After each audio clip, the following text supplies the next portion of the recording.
How are you? Hello, Got it. everyone. Perfect. Hi, Emma. How are you? I don't know if you caught the tail end of that. Well, Ola, she works with the AI, and I've always been a little bit, and I think because of my generation, a bit hesitant, but I actually do see there are benefits. And I said the head of ethics and integrity over in Victoria, I can't remember his name now, he actually said that out of all there was a ABC podcast, that he actually saw that AI for the first time in a long time is making human beings realize what their brains can actually do that a machine can't do. And he said, in actual fact, even though we're looking at it to, speed thinking and speed those sort of processes up in terms of knowledge acquirement. So a little bit off the topic, but maybe not really, because what today we've got. I'm thinking. There's Ella. Hello. Hello, Hi, Ella. Ella. Good afternoon, actually. It's 1 minute past 12 now, so we've clocked over to the PM. No, it's fine. Oh, funnily It's enough, I was good just talking evening about. for me. Sorry, Ola. AI. It's okay. I get a bit passionate about things, and I think my students eventually get to know me, particularly every week as we progress through these sessions. But welcome everyone. And Mohi, sorry, are you not Mohi? It's Okay. AI. It's AI. Oh, it's AI. Okay. See, I'm Yes. learning every day. I say, no matter how old I get, I learn. That's wonderful. And we have a few in the audience at the moment, and Ola will let the others in as they arrive. Ella, very privileged to have you here with us today. Now, before I launch into a little bit about you and then start quizzing you, no, I'm joking. I know because we're very casual, and Emma and Sahiti, etc. They know it would be what it's like. We can be a little bit cheeky, but we really thank you so much for coming along and joining us today. It means a lot. But That's first of all, my I pleasure. think thank you so much.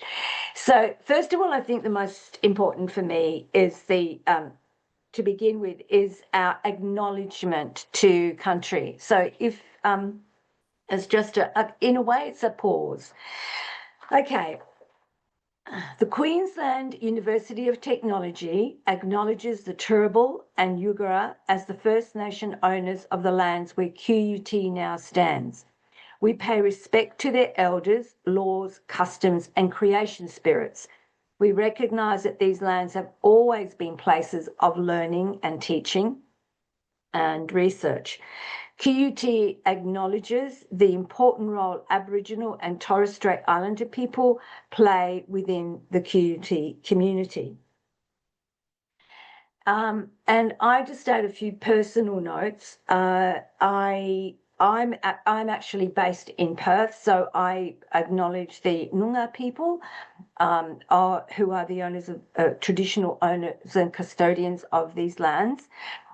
And I also just want to add that a point that I know Shastra made last week in her opening of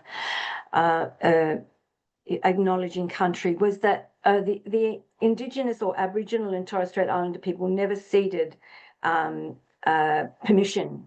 That's how I see it. Permission to the colonizers to actually take over the land. So, we're lucky to be living in such a peaceful environment where we can all cohabit, I suppose. Is that what we call? Yeah. Thanks, Sahiti. He's sticking my box. Um, uh, as people of many, many cultures, but also with the traditional owners of the lands. And I'm based in a place called Dianella in Perth, and the traditional, I suppose, a native, what they would call native plant is the blueberry lily, which I actually actually have growing in my garden. Accidentally, the seeds just happened. So there you go. All right. So Ella, I'm just going to do Ola, sorry, have you got something you want to add at this point? No? No, I'm here waiting. Thank you everyone for coming. Excellent. And hi to all the others who have arrived a little bit or just recently.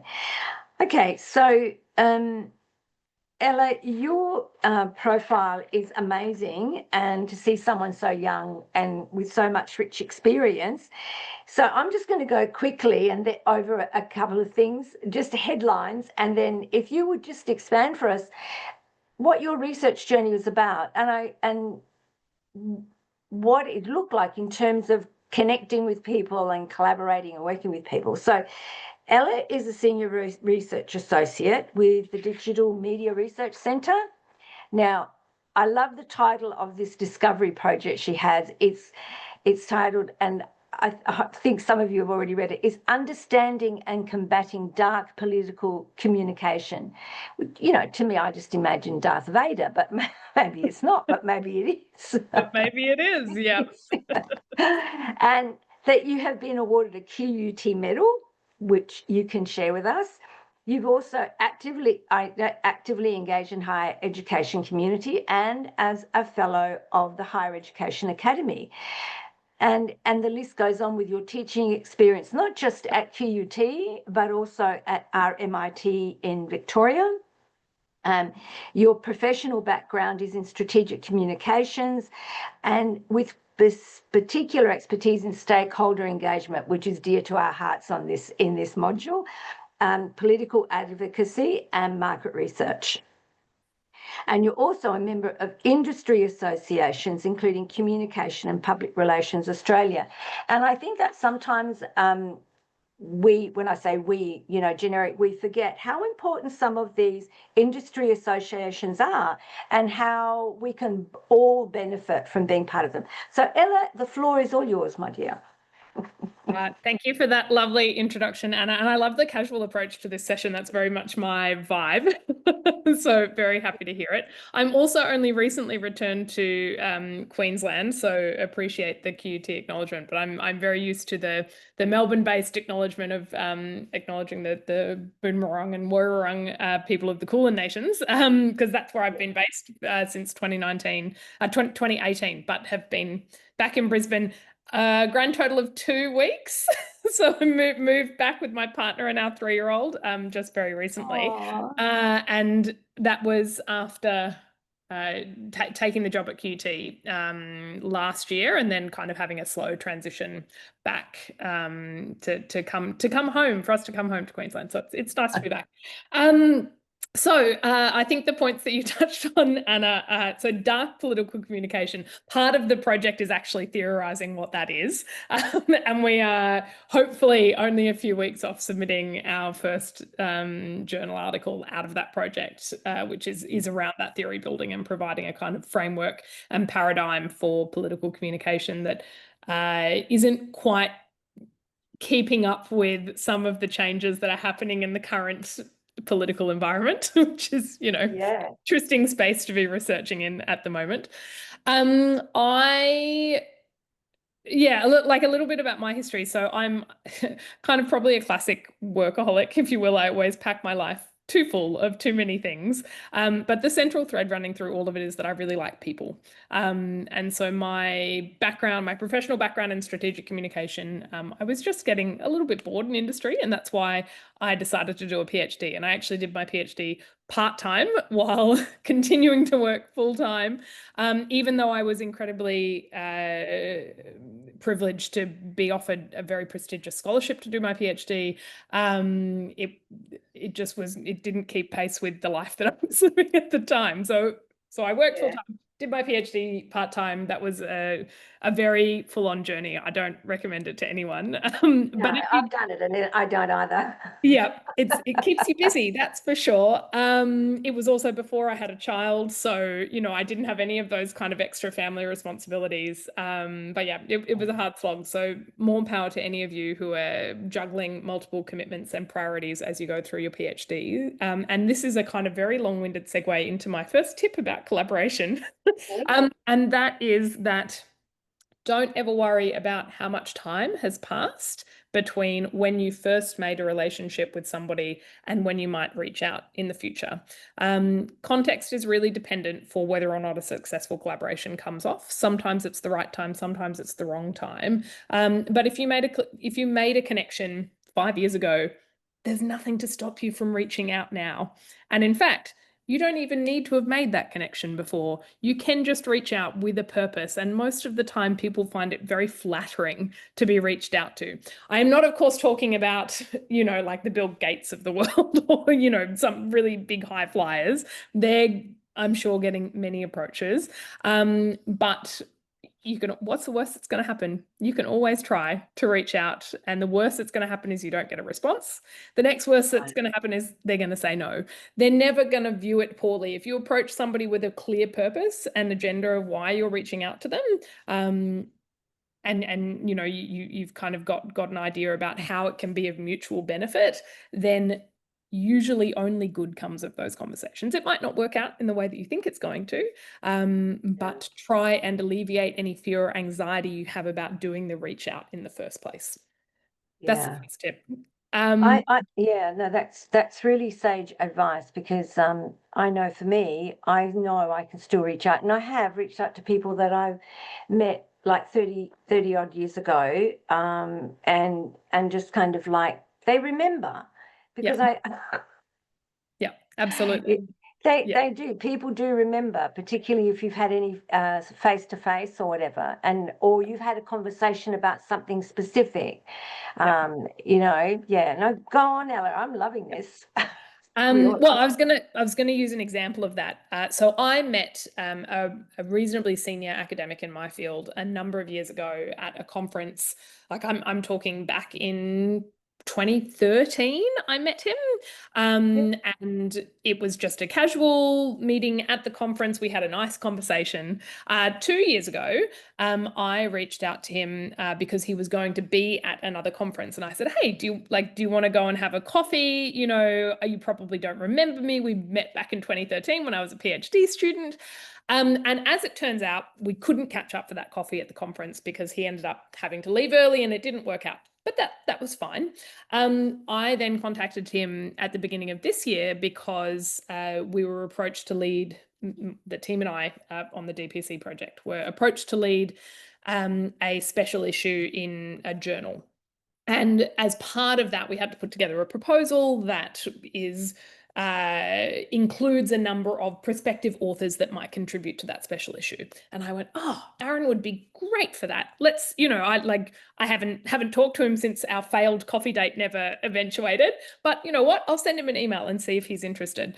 And lo and behold, send him an email. He went, "Yeah, that'd be really cool, actually." And so he quickly put together a pitch for an article, and whether or not that ends up getting up in the special issue is a separate thing. But our proposal for the special issue got up, and that was the thing, because one of the things was that Aaron's name was on it. And so it was one of those things of like, we might end up working together in the future. We might not end up working together in the future. We might catch up at a conference. We might not, but you don't know what might come of those relationships until you kind of start investing in them in little and small ways. And sometimes they might turn into something big. Sometimes they'll turn into nothing at all. And that's okay, because you don't have a crystal ball. You can't future forecast exactly which ones are going to be the really meaningful ones. But it's about those kind of having lots of small relationships that you can draw on, or that you could potentially draw on down the line. Yeah, that's right, Ella. I totally agree with you. And some of the, as you say, those connections, like I said, there is a synergy that you feel. There is maybe a question or something you want to ask of them. And I also find that when you do that with those external stakeholders, I suppose we got, but those people that we admire and that bring a richness to what we do. When you do that, they do love, like we love to share what we're doing in our research. They love to share what they've done. They love to share what they think, "Oh wow, this person's actually interested. That's great." I can now, it's almost, I know this sounds, it's no, it's not good. It's almost this childlike, we say childlike, but it's not this, oh wow, you know, I've got someone who I can connect with. And I think you're right. So I remember someone many years ago also giving me advice and saying, you know, don't be afraid of approaching CEOs, etc. Said, you know, they're just human beings. It's just their title, and they're actually quite lonely. And yeah, so I took the advice. I've had some great mentors I've picked, and that's how you find your mentors as well. Yeah, but Ella, so does anybody have any questions or any comments on what Ella shared with us at this point? Sahiti. I Um, see.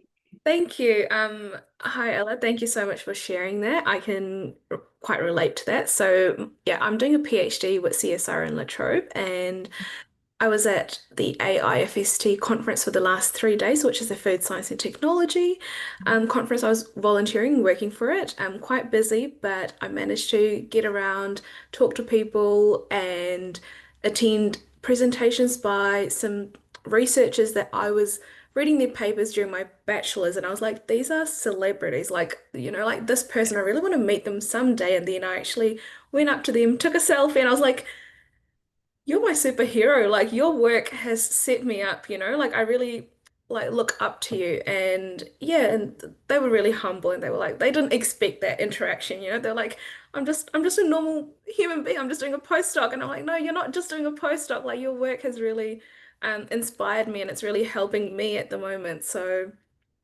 yeah, I think those relationships are like really special, and Yeah. yeah, connections and networking are really important too. So Yeah. yeah, and yeah, not being afraid to reconnect with old connections, what you just mentioned earlier. I'm trying to stay in touch with my previous colleagues and my other supervisors from my previous university and maintain Yeah. those connections. So it's not easy, but do you have any tips around those? Like, how do we reconnect? Because I feel like it hasn't been like 10 years for me, it's been only a few months, but I feel like Yeah. it's a little bit awkward to just, I don't know. So Yeah. this is my biggest tip Yeah. is getting over that awkwardness.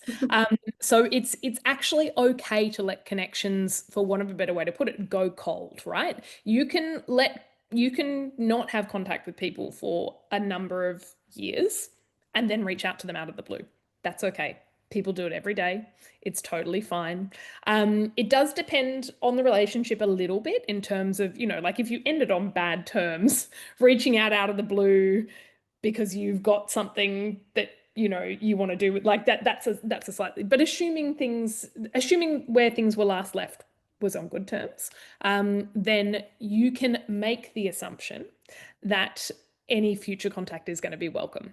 It's one of those things where I actually think it's easier to let a connection rest and potentially go cold for a period of time until you have a purpose to reconnect, right? Because otherwise, the relationship dynamic becomes unnecessarily performative, and it can become a little bit, what's the right way to put this? Almost not artificial, but it just becomes like par for the course, right? Like, oh, we check in every few weeks, but we don't have that much to say, and like, you know, so it's almost like things get boring, right? But whereas when you check in because you got, hey, I recently published this and I thought you'd be really interested to read it, or it might be, hey, I had this idea and I was really looking to like talk to somebody about it. Those are things where there's the potential for mutual benefit to come back into the relationship, right? Now I'm talking professional relationships, obviously. Like it's different when it comes to our family and friends because there are different set of expectations there.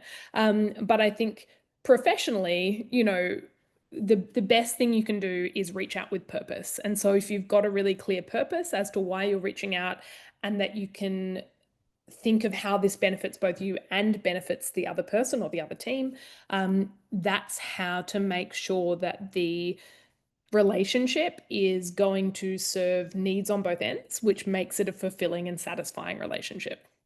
But getting past that anxiety of like, oh, I haven't talked to these people in a year or two, is that going to be awkward? Yeah, you just got to get past that fear of that awkwardness. Most of the time, it dissipates immediately as soon as you've reconnected. So I don't want to say it's all in your head, but it's all in your head. Thank you. My pleasure. That's right.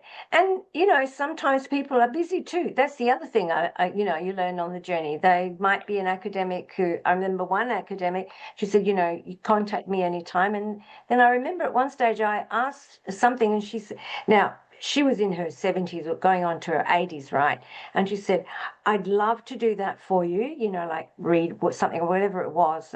She said, but at this point in time, I'm really, I'm tied up with, I want to finish this project on on the Inuit, over in Alaska, the Inuit language. She said, I've got to finish writing up the language, like the meanings, etc., etc. The project she was doing. And I said, that's fine, no problem. And I thought, and now as we get older, I think, yeah, I understand that, because as you get to a certain point, a stage of life, like, because all the others know, Ella, I'm 71. You sort of start to think, I think if I've got projects to do, I really want to focus on that without spreading myself, because when it's a little bit different. But never be discouraged. I think that's really the message. Accept and understand that we all have, different commitments or different projects and things, and so yeah. So thank you for that, Ella. That's great. Yeah, I wouldn't mind extending. Sorry, Ola, go ahead. No, I just have follow-up question for Sahidi and also for you, Ella.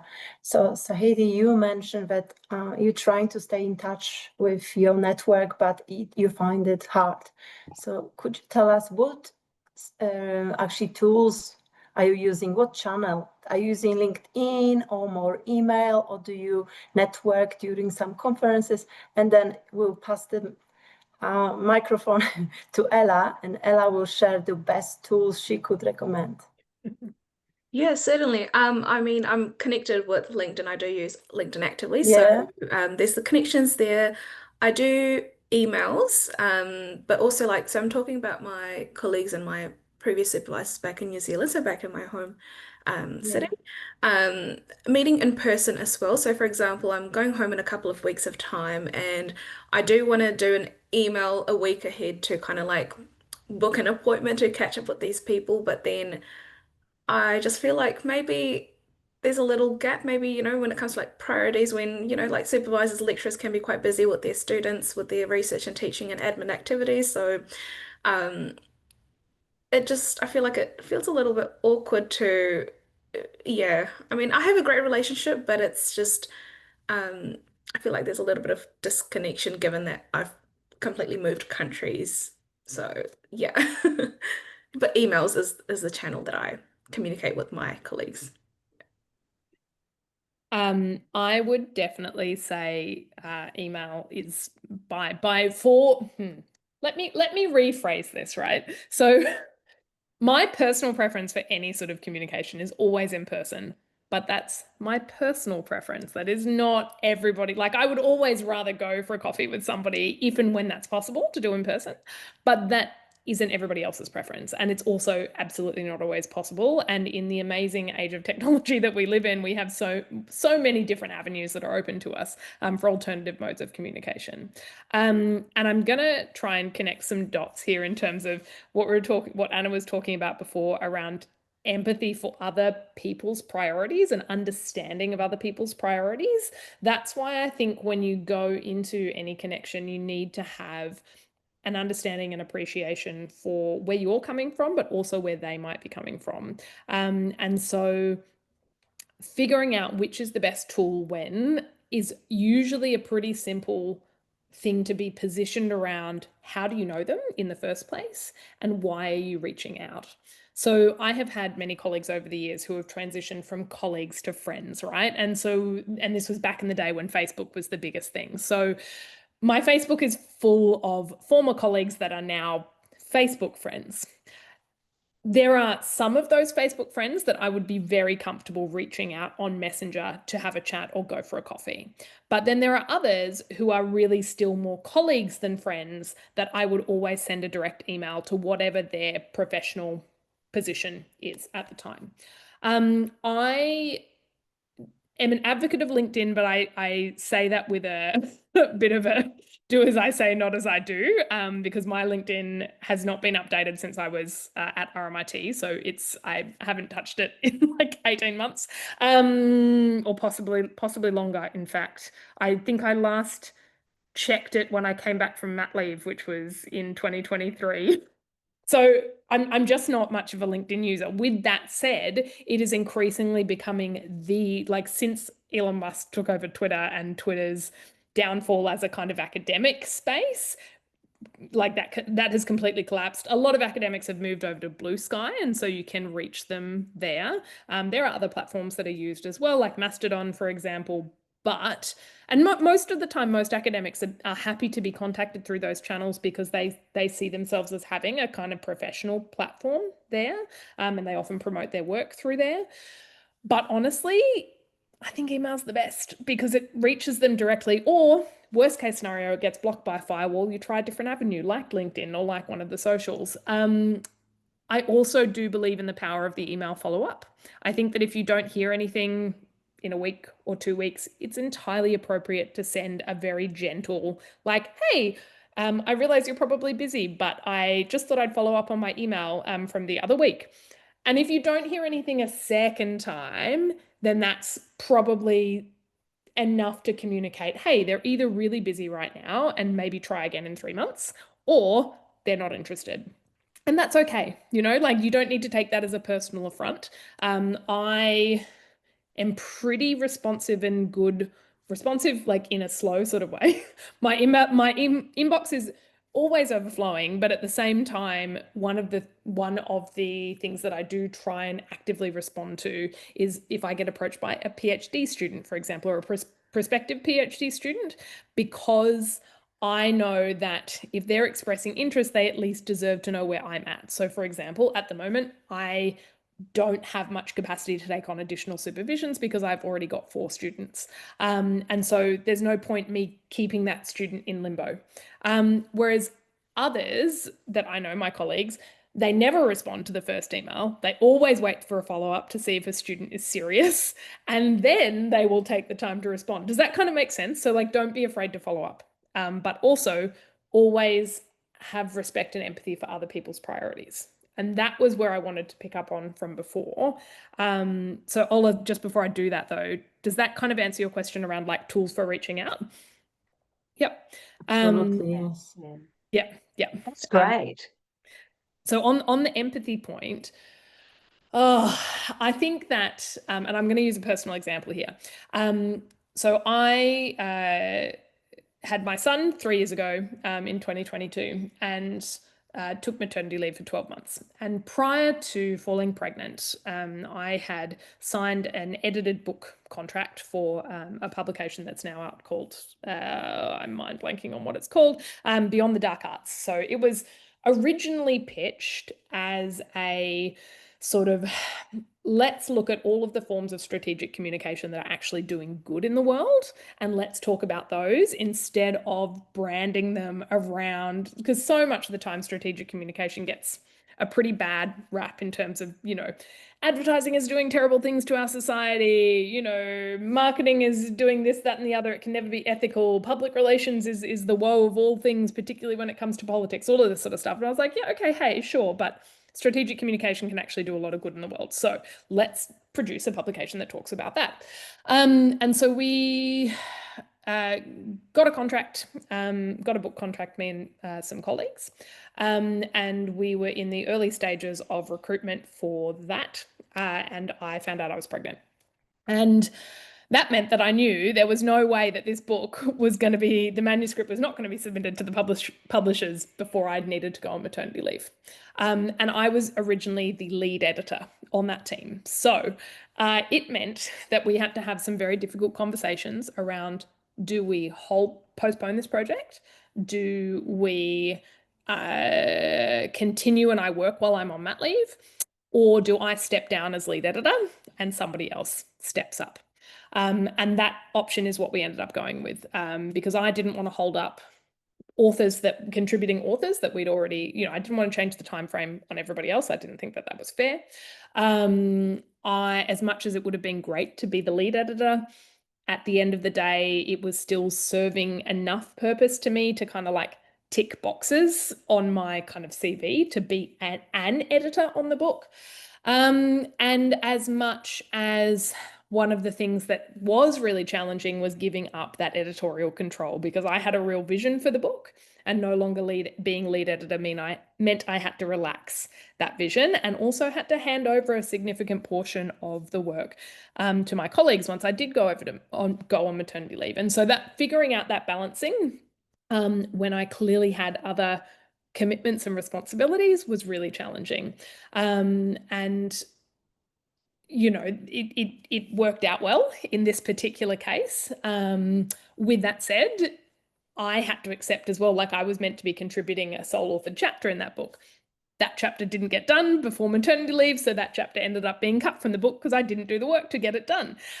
So, you know, there are kind of sacrifices and negotiations we make in our own lives around our own priorities. We have to have the same respect and empathy for our colleagues who are also juggling different priorities, different things. So some of you may have children, some of you may have other caring responsibilities, some of you may be in financial hardship, some of you may be, you know, have families spread across the globe. Some of you may be out of housing for a period of time. Like, you know, all of these sorts of things happen in our personal lives. We can also have things happening in our professional lives, right? Like you might have a really difficult relationship with your PhD supervisors, or you might have a really great one.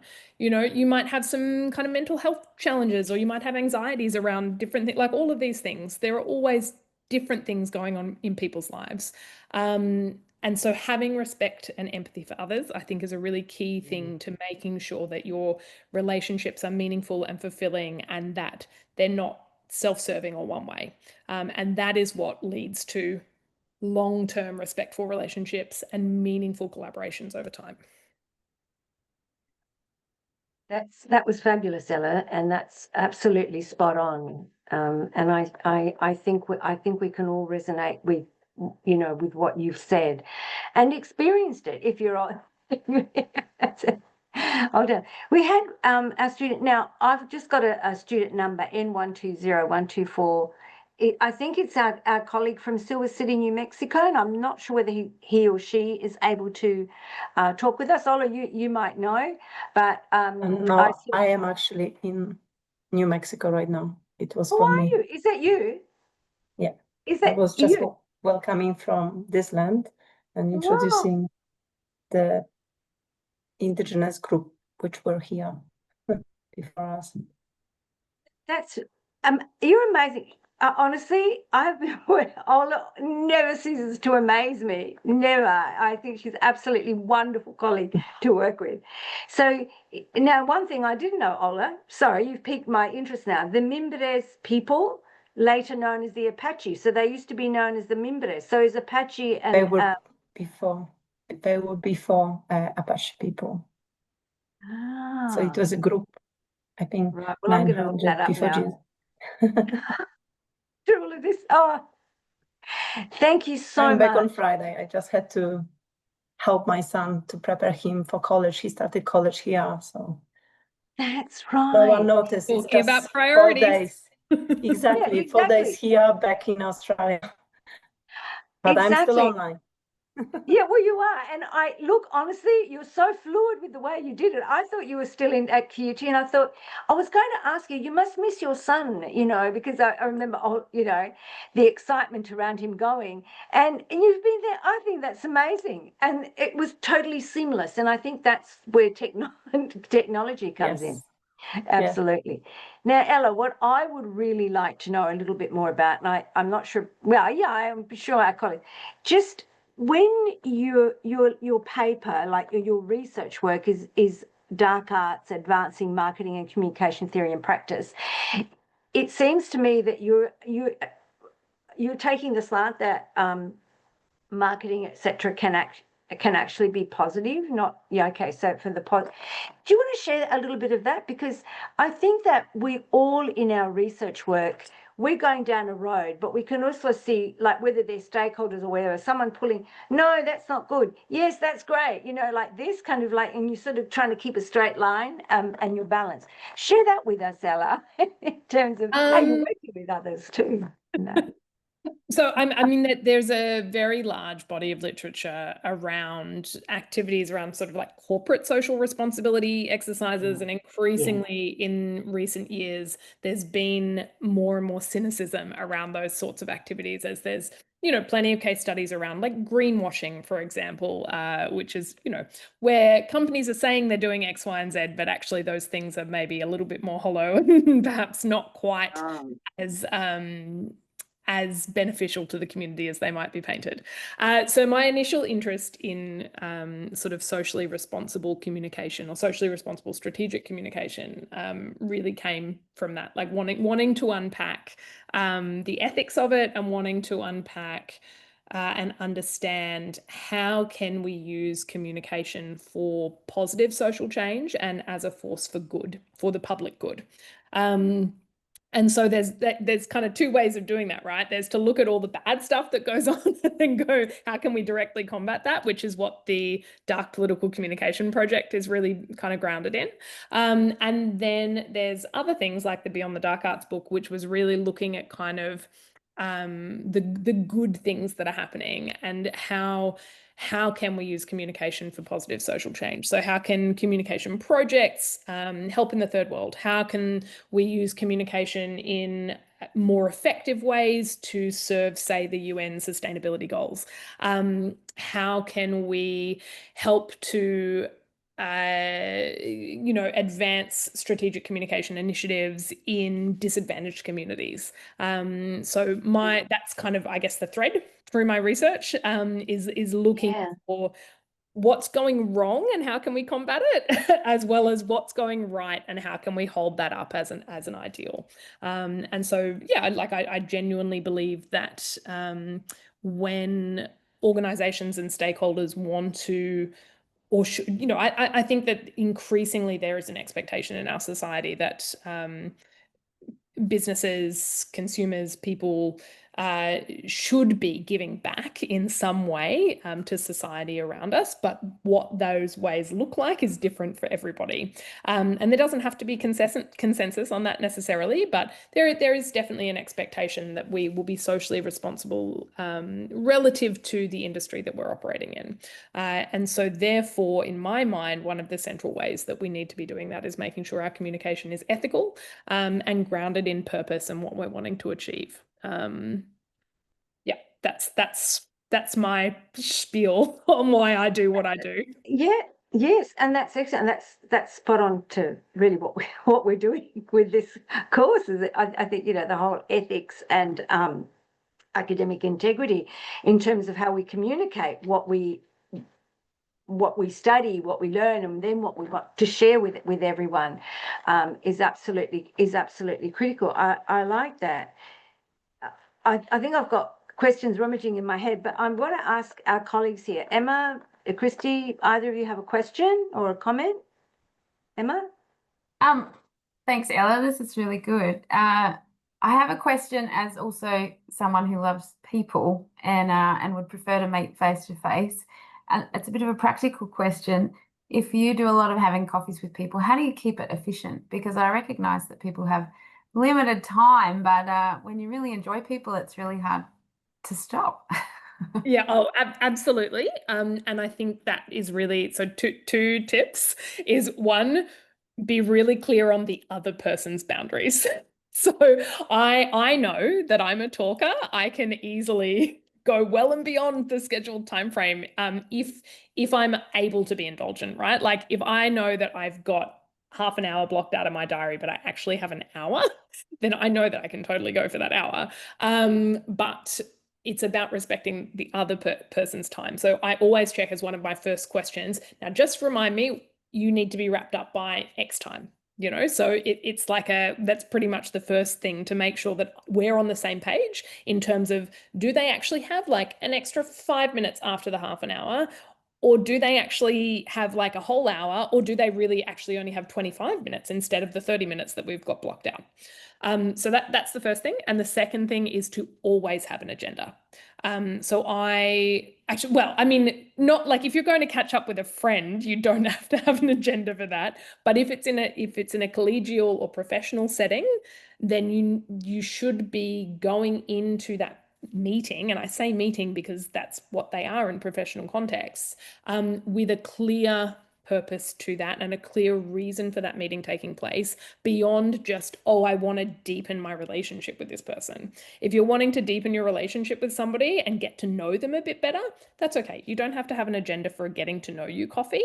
So if I'd caught up with my professorial colleague Aaron back in 2023, that literally would have been a like, let's sit down and get to know each other over a cup of coffee, right? And you can go into that having research them a little bit so you've got things to talk about, so you're not anxious about like, oh, how will I have this conversation?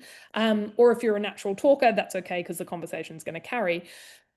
But if you're going in there with a purpose, and you want to meet with somebody because you've got an idea that you want to share, make sure you've got a really clear kind of set, and then keeping to that agenda is the way to keep it on track and keep it focused and keep a time frame kind of in place.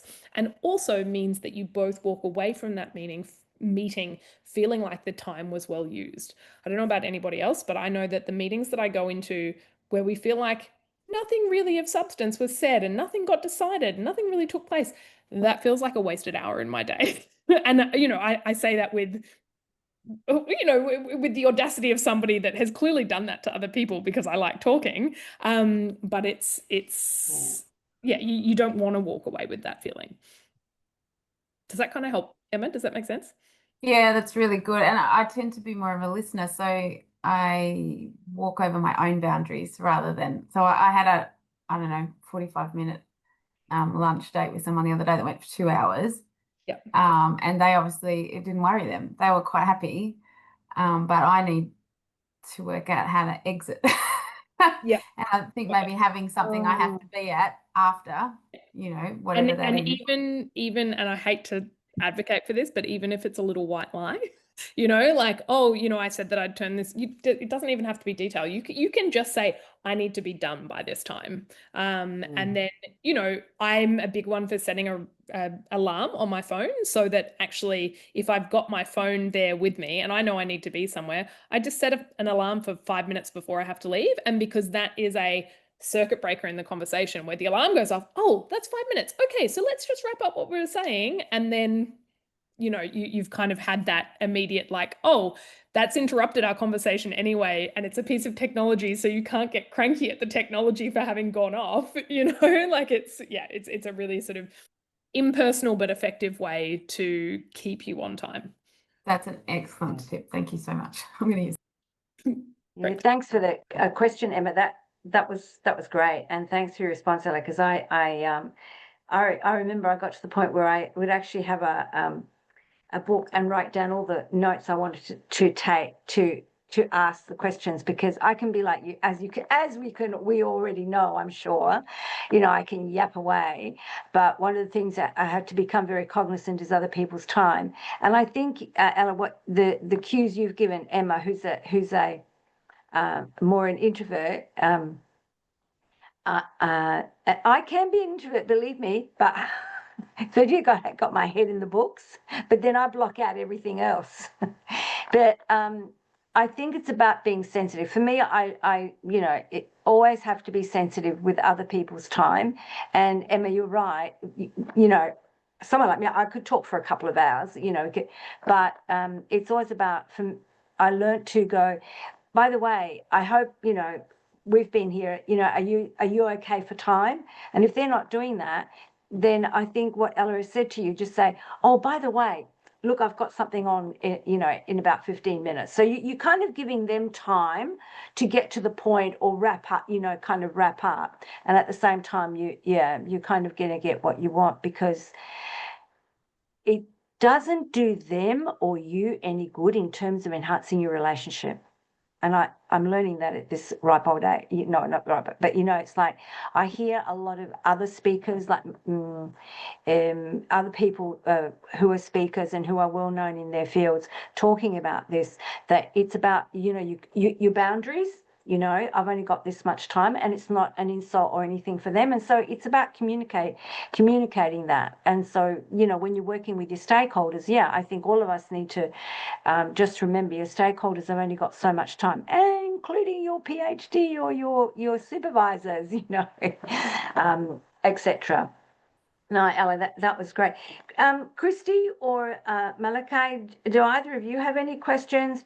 Prakiti, any questions at all at this point? The only thing I would say is, with I tend to use that sort of knowing that somebody is working. I'll ask them, "Oh, can you talk?" when I ring them up, but I forget to do it. On a professional level, it's just like I like them. I want to go meet people in face, so it's an old school. It's like go I and talk to somebody just to put the head around the corner and say hello. And what you, like, and then ask the question. Whereas when I ring up friends, I know they're working, so I go, "Oh, have you got time to chat?" And then if Yeah. I meet somebody for coffee, it's like, "How long have you got?" I'll do that naturally with my friends, but I won't do it with work. Well, Yeah. to Yeah. learn how to do that. Which is interesting because I'm almost the other way. I forget to do it with my friends all the time. Whereas it's really in place for me to do it with my colleagues. And yeah, just being mindful of it, I think is a huge step forward in terms of putting it into practice. And I had somebody tell me once that it takes 14 days for a habit to form in a like consolidated way in our brain. Don't fact check me on that because I don't know if I'm 21 days. 21 days. quoting it. But yeah, so I'm pretty sure they said it was 14 days. And so in my mind, it's like, okay, well, if you want to create a good and positive habit in your working and professional behavior, I don't know, put a post-it note on your desk or a reminder on your phone or whatever works for you as a sort of physical thing of, okay, I'm going to do this today in each conversation that I have. And the more days forward that you do that, it should in theory, if cognitive psychology is anything to go by, then in theory it should kind of lock in. But we're all human. We forget things all the time. Don't sweat it. And at the end of the day, if you kind of embody empathy as one of your core values, I'm sure that you're a great listener anyway. And then part and parcel of that, or part of the course is respecting other people's time, and it will probably be happening more naturally than you realize. And then you have the challenge of the flip side, and that is making sure you're not the one getting walked all over, which is definitely something that I've had to come to terms with in the course of my career, and learning when to say no to things, learning how to politely decline things, and learning how to say, actually, I'm really busy right now. Can we talk later? Yeah, that was a really hard thing for me to do like a decade ago. It's still not necessarily an easy thing for me to do now, but it's something that I've found easier with time. So hopefully, yeah, remembering to kind of check in with your colleagues as you do with your friends. If you're already doing it with your friends, it's just another step to do it with your colleagues. Yeah, exactly. Thanks for that. Oh, Malachi, do you have something you'd like to ask? No, no, I'm actually good, by the way. I'm just listening and just learning a lot from everyone. I'm quite busy here. I'm actually doing dual activities, but I can relate the same experience whatever Alice mentioned. It's quite interesting because we're facing the same here in the Pacific, in the small island of Fiji, and and it's a journey, by the way, and doing PhD and collaborating and with the bigger institutions like Australia, New Zealand, or the global countries. I find it depends on how you're being patient with others. It's something that I've learned. You can collaborate, especially through academia, in terms of academia, and I'm learning a lot, by the way, and thank you for that, Ella Pinaka. I think Yes, patience with Thanks, others by is the a way. great point. Absolutely. Yeah. yeah, thank you so much. How are we going for time? Talking about time, I'm just looking at the time. We've So how got are we 10, going for 10 minutes left in theory until the hour. In- Yeah. I have a exactly. breakup question to Ella. So I noticed that your name is Ella, mine is Ola. You also have very similar surname. Are you Polish or is your background I Polish? am Polish, yes. Oh my goodness, that's so nice. Can you speak Polish? No, I cannot. I Okay, wish. good. Good that I ask first instead of turning on a full No, Polish. yeah, I wish. So my dad is half Polish, half Welsh, and my paternal grandfather was Polish, and Wow. he died before I was born. So my Oh. dad can speak a little bit of Polish.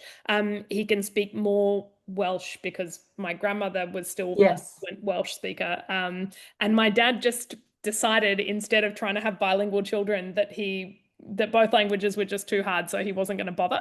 And Oh. I have never regretted that more because I would love to be able to say that I speak Yeah. Polish or Welsh. But no, sadly, I can only speak English to my detriment and to my great respect for anyone who is bi or tri or any number of languages. Any kind of linguals, yeah. Yeah.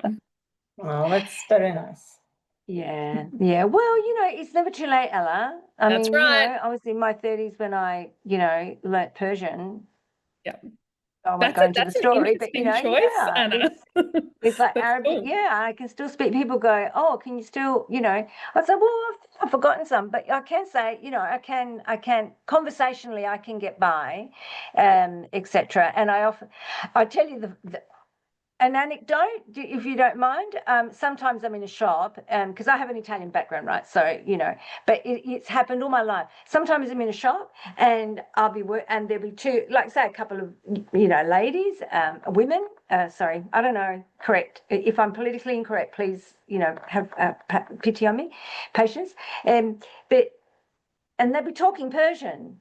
And and I remember I'd look over and they'd look over at me, but they keep talking and it's like, oh my God, they have no idea because I don't look, in there, you know what I mean? And so, and my sister and I used to have fun sometimes in elevator. We talk Italian and and people would just look at us because, going back in time, people did not like the fact that you spoke another language, But it's great. I mean, I can understand a lot of the thing is with languages is that you do understand you can pick up understandings from other cultures. So, Italian is one of the Romance language, so there's French. And I bring up language, but in terms of this whole communication thing, you would be amazed at how much people, even if you know nothing else than to say hello, especially if you want to communicate with someone who, say, is a very highly renowned professional in their field. That's why I've learned how to say hello and goodbye in Japanese or, in French or German, whatever. It's it's so token, but it can mean a lot to someone else. Yep. In as a colleague, especially, I think. And I think one of our students recently posted in this week's, and I'd like your feedback too, Ella. He found it really difficult trying to getting kind of responses from people from different cultures and religious backgrounds. So he went to what is it, Ola? GP. ChatGPT. Yeah, that one, yeah. And went to and asked, how to better create a better relationship with with people from different cultures and religions here in Australia. And he got a response, obviously, and he's been using it and it's actually been beneficial. So, that's a tick in the good box for me with AI. Yeah. Go on, Ella. I'm very AI wary. I think mostly because there's a number of studies coming out at the moment around the number of inaccuracies in AI generated content. So I think we need to be careful of that. With that said, I think as long as you're taking the information you get from AI with a grain of salt and you're willing to kind of go out and test it or fact check it in some way, and you don't just take it verbatim, then I think it can be a really useful tool, particularly for summarizing information or for kind of idea generation, right? And on Absolutely. on the connecting with people from other cultures, and where there might be religious differences, or significant kind of differences in communication style as well. I think that's really about the key in my mind is twofold. So one is active listening. So you really do need to engage in patience. You need to engage in really hearing what the other person's saying. You can refract back to them as well. Okay, so my understanding is you've said A, B, and C. Is that correct? And then you can use A, B, and C to kind of go from there. So practicing and engaging in active listening is kind of central. And then the other thing I think is just having patience and understanding and appreciation of where they're coming from. So be interested and don't be afraid to ask them questions. And even if somebody feels a little bit affronted by a question, you can really kind of take that as, oh, I'm so sorry if I have offended you. I didn't, that wasn't my intention. I'm just curious. And most of the time people are not offended by curiosity. That is one of the kind of universal sort of values, unless you're probing about somebody's private life in a professional context, like that's obviously not appropriate. But if you're kind of, if you're conscious of those sorts of professional boundaries and you're asking them a question about their work, generally the only hesitation you're going to get is the biggest fear in academia, I find, is people are afraid people are going to steal their work. So people might get cagey about their ideas, but most of the time it's actually probably to do, and I say this only speaking a single language, but this is what my bi and trilingual friends have said, is that sometimes the hesitation is not because they're reluctant to talk to you, but it's more because they're having to process stuff in a language that is not their first language. And so having patience in that conversation, not feeling the need or desire to fill silence with more talking, because that just interrupts their flow of thinking, but giving them time and space to process and to think about things, and also being willing to slow down the speed of what you're saying. And I'm a tragic for this. I speak at a really rapid pace, but when I'm teaching, I speak at a much slower pace because it's less conversational, it's more instructive, and I know that in my classes, I often have a number of students that are not of English as their native language, and so I got feedback very, very early on in my teaching experience of, you speak really quickly, can you please speak slower? And had to really take that on board and go, yes, I can, because that's important that they are able to hear me and be able to process what I'm saying. And so, yeah, just being conscious and aware of that environment. I probably should have put my teaching hat on today and spoken slower, but you did say that this was being recorded, Anna, so put it down to half speed if I'm speaking too fast in a conversational way. No, it's fine, Ella. I think we all find another strategy, I've used is that I'll go back and re-listen to it. Re-listen to it and stop it and then start it, because, and I guess that's almost intuitive for me, because when I went to school, I didn't know any English. I had to start from scratch, and God, it was awful. But the thing is, what you learn to do is translate. And what you said there is, like, sometimes when you learn, like for a lot of people who are coming here and learning English, what happens is, until they become proficient, like Ola is now, very highly proficient, is that what you're doing is you're sometimes translating and just making sure that you've got the right words connected together I don't know, Ola, I mean, that's happened for me. Even in Persian, I mean, I one day asked people if instead I got the words watermelon and finger confused, and I said, would you like a slice of finger to my guests? And they kind of burst out laughing. I'm going, what are you... Sorry. But, I don't know, this may seem, like for me, I'm thinking this may seem off topic, but it really is on topic, because these are the things that make our relationships, more, richer, real, that kind of emotional connection you have with people. And I think that in what you've described, the way you've described things, Ella, it would be it's very easy to connect with you and to create that bond. With you personally too, just the way you are, the way you would. A smile goes a long way. Like looking eye contact and a smile absolutely goes a long way. Yeah. Yeah. It sure does. So, are there any? We've got 1 minute now. That was quick. Okay. You can always email me questions as well. You're welcome to reach out. Thanks, Ella. We may just do that. May just do that. I am very interested in the work that you are doing. I think we all are, and I know that our students are working on some amazing projects. Personally, I'm totally heartened with all of you younger people and the work that you're doing and the areas that you're covering are just absolutely outstanding. Personally, I think coming from a generation where those things we created some of the problems that you have now, but we didn't know we were creating them, like plastic. Yeah. Yes. Now use the old-fashioned way. We put a plate on top. That's right. It's like, you might remember this, Christy. I don't know. I'm not going to ask your age, but it's a whole constant learning, and it's an ongoing learning process throughout our lives. And communication and the relationships we build take us to where we want to go, and that is the key. That is the key. And also your intellectual, all of you listeners out there, your intellectual, your knowledge base, share it. Because I used to say to some engineering students once, I said, if you don't share your knowledge and what you know, how are other people going to find out how brilliant you are?